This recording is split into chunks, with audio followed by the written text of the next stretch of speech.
One thing we can do when we have two objectives is to create the Pareto front, which gives us what we will call dominated and non-dominated solutions. But let's see how it works. We have here a graph with return on the horizontal axis and risk on the vertical one. So one thing we might like to get is the investment plan which yields the larger return. And we would do we would create our model, we would solve it, and we would try to get the maximum return. And in this case, that might lead us to go to this solution where we have our max, which is the maximum return. And we would get this A point here, which represents the one corresponding to the maximum return. And given you get that return, obtaining the investment plan with the minimum risk for that maximum return.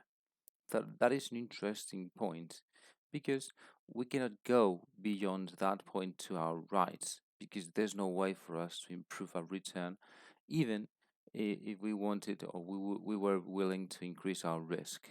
Okay, so these are solutions or investment plans we cannot access. Another interesting point we would like to obtain is the opposite to that of the symmetric, which is what is the minimum risk I can run.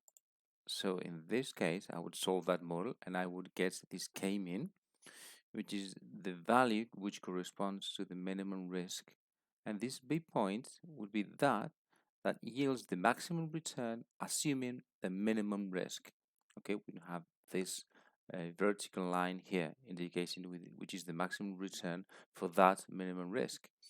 And this is an interesting point as well because again we have this area here we cannot access. So no matter how we do, there's no way we can run a risk which is lower than that one we obtained here. So those are the extreme positions we can take. We can go and run a large risk and get a large return in exchange, or on the contrary, I can run the minimum risk, but also that implies getting a lower return. So I would like to get the points here in between, which are what we will call the Pareto fronts, where what we get is those solutions that given a maximum, given a particular return, provides us the minimum risk, or the other way around. Given a maximum risk, we're going to assume we want to get the maximum return we can get. So there's no way, as we will see, to improve one objective without deteriorating the other one. So we want this curve here, so that, for example, in these points, if we go up here, if we go to solutions which are in the vertical of any points you pick here, that means increasing your risk for the very same return.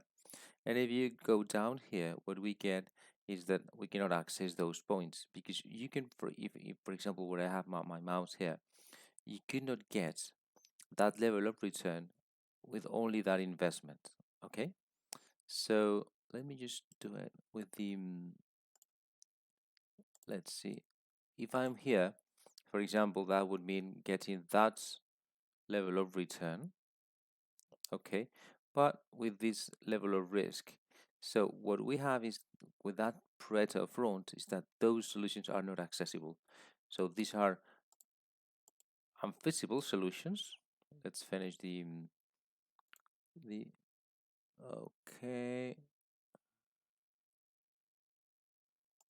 It's not working now.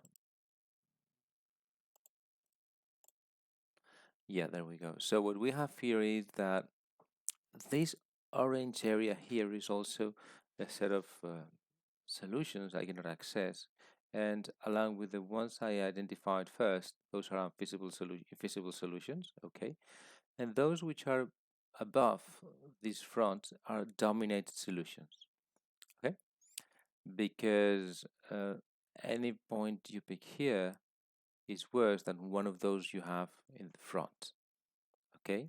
Again, if I'm here, I'm getting a return that is the same I would get if I went down here. But in this case, if I'm within the Pareto front, I'm running the lower possible risk I can run for that return.